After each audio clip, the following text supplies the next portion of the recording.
Hello students. RBSE board के physics revision की पहली क्लास के अंदर आप सभी का तहे दिल से स्वागत है।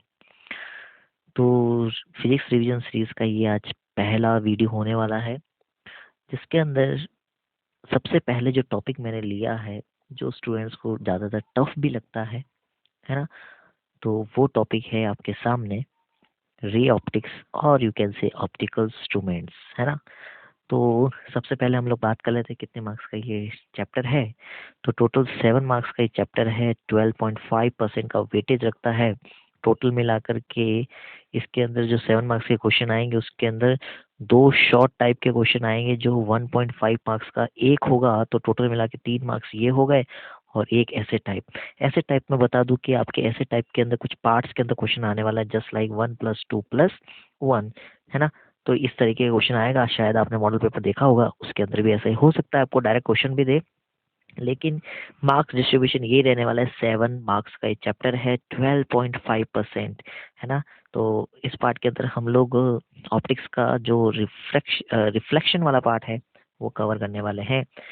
तो इसके कुछ इंपॉर्टेंट टॉपिक देख लेते हैं, क्या क्या ज़्यादातर क्वेश्चन बनने के चांसेस है अगर प्रीवियस ईयर के पेपर भी देखा जाए। तो मिरर फॉर्मूले के बेस पे क्वेश्चन बनता है, जैसे कि आप लोग को पता है 1/v+1/u=1/f। लेंस मेकर फॉर्मूले से ही बनता है, जहाँ प्लस की जगह क्या हो जाता है माइनस। ध्यान रखना, आप प्लस माइनस में कंफ्यूज मत होना। तो उसके लिए आप क्या करना, हमेशा इमेज की डिस्टेंस हमेशा पहले रखना, है ना, कभी गलत नहीं होगा। फिर सिंपल माइक्रोस्कोप, ज़्यादातर चांस है सिंपल माइक्रोस्कोप का आना, जरूरी नहीं कंपाउंड का है, लेकिन simple microscope. Only theory based question, है ना। वन थ्योरी बेस्ड क्वेश्चन भी आने का चांसेस है, जैसे कि टोटल इंटरनल रिफ्लेक्शन, मिराज हो गया, है ना, उनके एप्लीकेशन बेस्ड, या फिर कॉनकेव या कॉन्वेक्स के यूजेस आ गए मिरर के, just like that. Okay, and so पढ़ लेना, डोंट वरी, हम सब कुछ पढ़ेंगे ताकि पूरे 7 मार्क्स आ जाए, ठीक है। चलिए, तो सबसे पहला पढ़ते हैं हम लोग लाइट के बारे में। तो ऑप्टिक्स क्या है? ऑप्टिक्स है स्टडी ऑफ लाइट, है ना, जहाँ पे हम लाइट की स्टडी करते हैं वो ऑप्टिक्स है।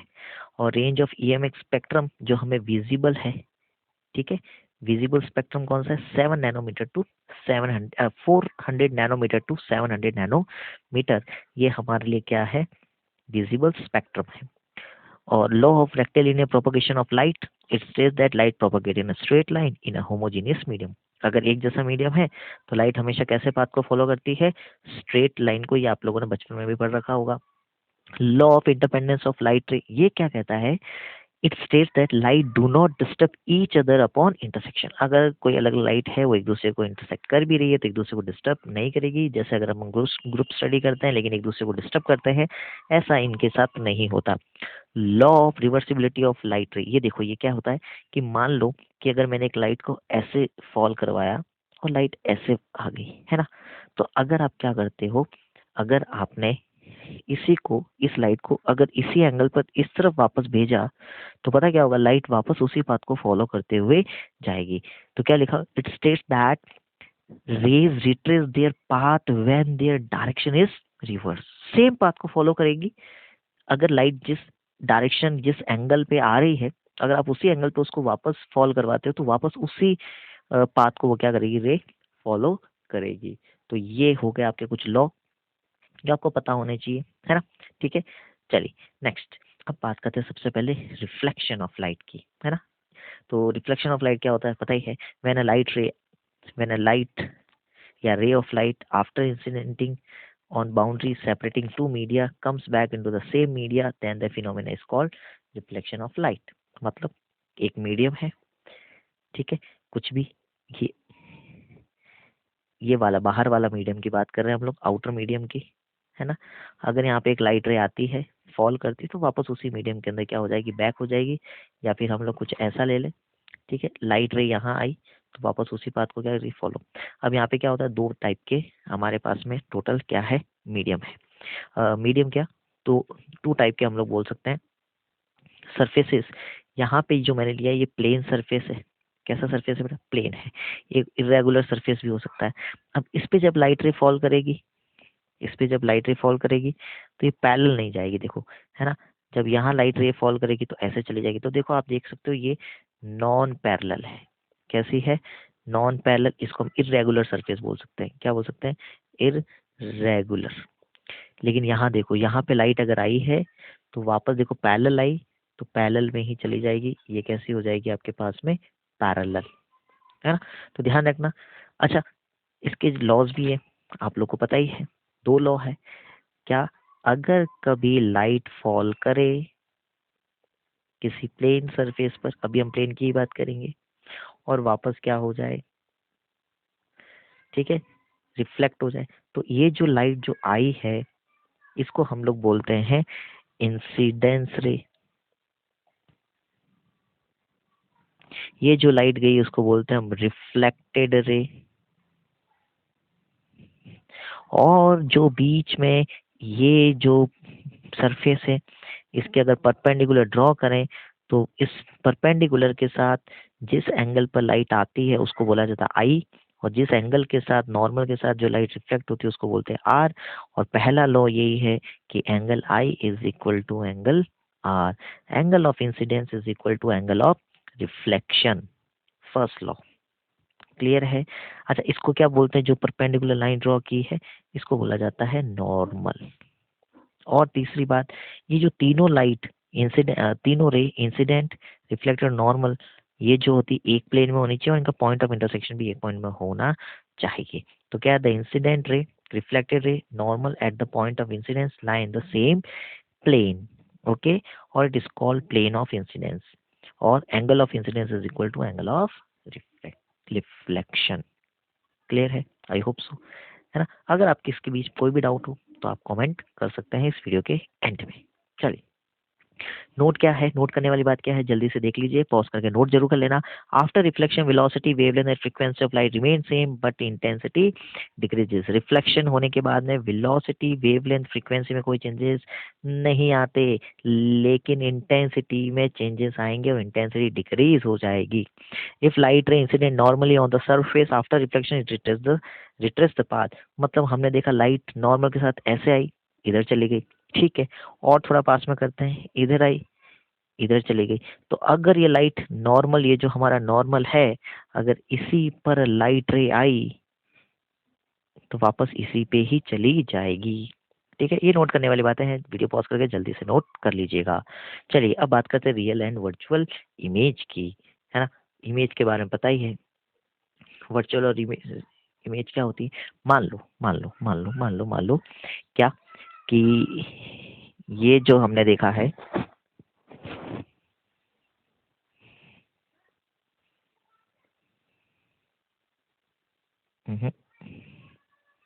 थिकनेस कम करते हैं और ये लीजिए, ठीक है।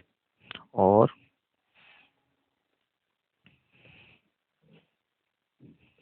ठीक है, अब होगा क्या, मान लेते हैं कि यहाँ से एक लाइट आई, लाइट आई, ठीक है, और यहाँ से वापस क्या हो गई, रिफ्लेक्ट हो गई। सेम हुआ क्या, सेम क्या हुआ, यहाँ पे एक लाइट आई और यहाँ से रिफ्लेक्ट हो गई, ठीक है। अब क्या हुआ, यहाँ पर जो आपकी रेज है वो एक्चुअल में मीट होती हुई आपको दिख रही है ना। तो यहाँ जो इमेज बनेगी इसको बोला जाता है रियल इमेज। इसका मतलब ये हो गया जहां पर रे एक्चुअल मीट करे, एक्चुअल मीटिंग ऑफ रे, जहां पर रे एक्चुअल मीट करे।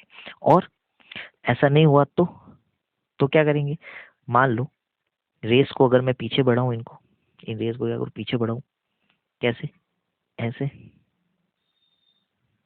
और यहाँ से ऐसे, तो यहाँ पर ये जो इमेज है ये एक्चुअल मीट नहीं की है, हमने क्या किया, मिरर के पीछे या प्लेन मिरर के पीछे की बात की है, तो इसको बोला जाता है क्या, वर्चुअल। इसको क्या बोला जाएगा, वर्चुअल। तो रियल और वर्चुअल का फर्क आपको समझ में आ गया होगा। यही बात हम लोग क्या करेंगे, किसी कर्व्ड सरफेस वाले प्लेन के लिए भी कर सकते हैं। क्या होगा, यहाँ से लाइट गई कॉनकेव में, यहाँ से लाइट गई यहाँ, और यहाँ रिफ्लेक्शन के बाद यहाँ मिलेगी, तो कैसी इमेज बनेगी, रियल। बात करते हैं कॉनकेव की, सॉरी कॉन्वेक्स लेंस की, क्या होगा, रे यहाँ आएगी, है ना। पूरी बात करेंगे अच्छे से, है ना। अभी हम लोग सिर्फ डिस्कस कर रहे हैं। लाइट रिफ्लेक्ट हो गई, यहाँ रिफ्रैक्शन होगा, यहाँ मिल गई। लेकिन अगर मैं इसको पीछे बढ़ाऊँ तो यहाँ जाती लाइट, पीछे बढ़ाता तो यहाँ जाती। तो यहाँ पे ये जो पॉइंट है बेटा, ये रियल का होता और ये होता वर्चुअल। कौन सा होता, वर्चुअल। तो अलग अलग तरीके में आप अलग अलग बातें कर सकते हैं। चलिए अब बात करते हैं हम लोग प्लेन मिरर की। प्लेन मिरर जो आपके घरों में होता है, ठीक है, जिसमें आप सुबह सुबह अपनी शक्लें देखते हैं कि मैं हैंडसम या सुंदर लग रहा हूँ या लग रही हूँ, है ना। तो ये होते हैं प्लेन मिरर। तो प्लेन मिरर की कुछ खास बातें तो आरबीएससी बोर्ड में तो दी नहीं है। तो कुछ प्लेन मिरर में ना, बस आपको पता है लेटरल इन्वर्जन होता है। क्या होता है, लेटरल इन्वर्जन, स्पेलिंग चेक कर लेना, ठीक है। लेटरल इन्वर्जन क्या होता है कि आपको मिरर में जब आप देखते हो तो आपको राइट दिखता है लेफ्ट में, है ना, और लेफ्ट दिखता है राइट में। ये लेटरल इन्वर्जन हो गया, है ना। आप मिरर की तरफ जाओगे तो इमेज आपकी तरफ आएगी, आप मिरर से दूर जाओगे तो इमेज भी आपसे दूर जाएगी। अच्छा, हम लोग यहाँ पे एक चीज और डिस्कस कर सकते हैं, number of images. Number of images, तो इसका एक फॉर्मूला है हमारे पास में कि कभी भी अगर आपको नंबर ऑफ इमेजेस निकालनी है, जिसको हम लोग n बोलेंगे, तो अभी के लिए एक फॉर्मूला है। कभी क्वेश्चन तो पूछा नहीं, फिर भी ध्यान रखो, अगर आपको नीट वगैरह का एग्जाम देना है तो 360 बाय थीटा माइनस एन। ये थीटा क्या है, थीटा है कि आपने किस एंगल पर मिरर्स को रखा है, एंगल बिटवीन मिरर्स। जो दो मिरर आपने लिए हैं, ठीक है, जो दो आपने मिरर लिए हैं, क्योंकि ये आपको नंबर ऑफ इमेज कैसे निकालने, दो मिरर के बीच में निकालने। तो अगर आपने दो मिरर लिए हैं, उनको कितने एंगल पे रखा है, वो एंगल यहाँ पे आएगा, ठीक है। क्लियर है। तो ये फॉर्मूला कब लगता है, अगर आपके पास में क्या आ सकता है, ये 360 बाय थीटा जो है, ये जो फॉर्मेशन है आपके पास में, ये जो कैसा होना चाहिए आपके पास, इवन नंबर होना चाहिए। अगर इवन नंबर है तो आप ये निकाल सकते हैं, है ना। अच्छा सर, अगर ऑड आया तो क्या करेंगे, मतलब 360 बाय थीटा अगर ऑड आया तो अगर ऑड आया तो हमारे पास में दो पॉसिबिलिटी है। अगर ऑड आया तो हमारे पास में दो पॉसिबिलिटी है, ठीक है।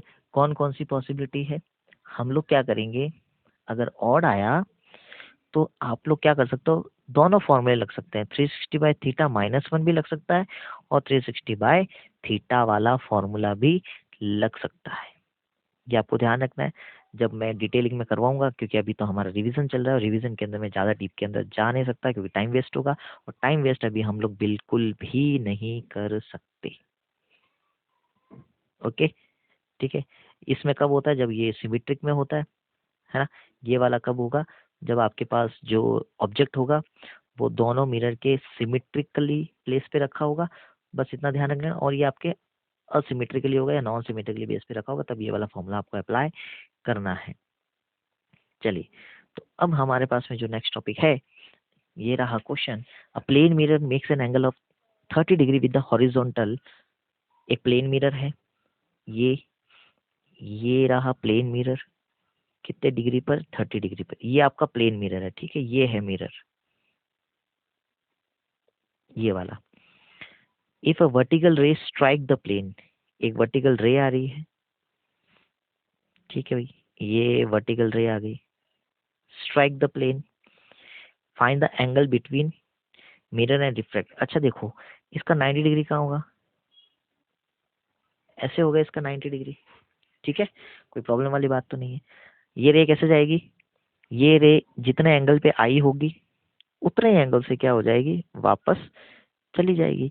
अब एक बात बताओ, ये एंगल अगर 30 डिग्री है, ये एंगल क्या है, अगर 30 डिग्री है, तो जरा एक बात समझते हैं हम लोग कि ये एंगल 30 डिग्री, तो चलो थोड़ा सा ज्योमेट्री लगाते हैं, थोड़ा सा क्या लगाते हैं, ज्योमेट्री लगाते हैं। ये एंगल अगर 30 डिग्री है, तो मैं अगर यहाँ लाइन ड्रॉ करूँ तो ये वाला एंगल इसके साथ वर्टिकल सॉरी क्रॉसपोंडिंग एंगल के साथ ये 30 डिग्री, है ना। और ये जो लाइन मेरी आ रही है, ये जो लाइन आ रही है और ये जो जा रही है, इनके बीच का एंगल कितना, 90 डिग्री। तो ये 30, तो ये कितना हो गया, 60। और आपको पता है कि ये तो नॉर्मल है, ये वाली लाइन तो इसके साथ नॉर्मल है ना, प्लेन मिरर के साथ। तो नॉर्मल के साथ ये 60 डिग्री इधर बन गया, ये 60 हो गया, तो ये कितना बना 30। इसका मतलब 30 पे आई है तो लाइट 30 पे ही जाएगी, और ये एंगल वापस से कितना 60, तो ये हो गया हमारा answer 60 degree. C option is correct. थोड़ा सा मैथ्स का ज्योमेट्री लगेगा और क्वेश्चन सॉल्व हो जाएगा। ओके, चलिए, तो ये प्लेन मिरर की कुछ बातें थी जो हम लोगों ने कवर अप की है। अब कुछ फटाफट से कर्व्ड पार्ट की बात करेंगे, लेकिन ये हम लोग बात करेंगे किसमें, नेक्स्ट पार्ट के अंदर, क्योंकि हम लोग पूरा जो रिवीजन है वो टॉपिक वाइज करने वाले हैं। तो टॉपिक वाइज के अंदर सबसे पहला पार्ट था हमारा कुछ बेसिक लॉ लाइट के, और हमने साथ में बात की किसकी, प्लेन मिरर की। नेक्स्ट टॉपिक रहने वाला है कर्व्ड मिरर के बारे में, और कर्व्ड मिरर के अंदर हम लोग क्या क्या बात करेंगे, कर्व्ड मिरर के अंदर कॉनकेव, कॉन्वेक्स, और साथ साथ में उनके कुछ रे डायग्राम, मिरर फॉर्मूला, और R इक्वल टू 2F जो होता है उसका डेरिवेशन भी देखेंगे नेक्स्ट पार्ट में। तो मिलते हैं नेक्स्ट पार्ट के अंदर, तब तक के लिए टाटा बाय बाय।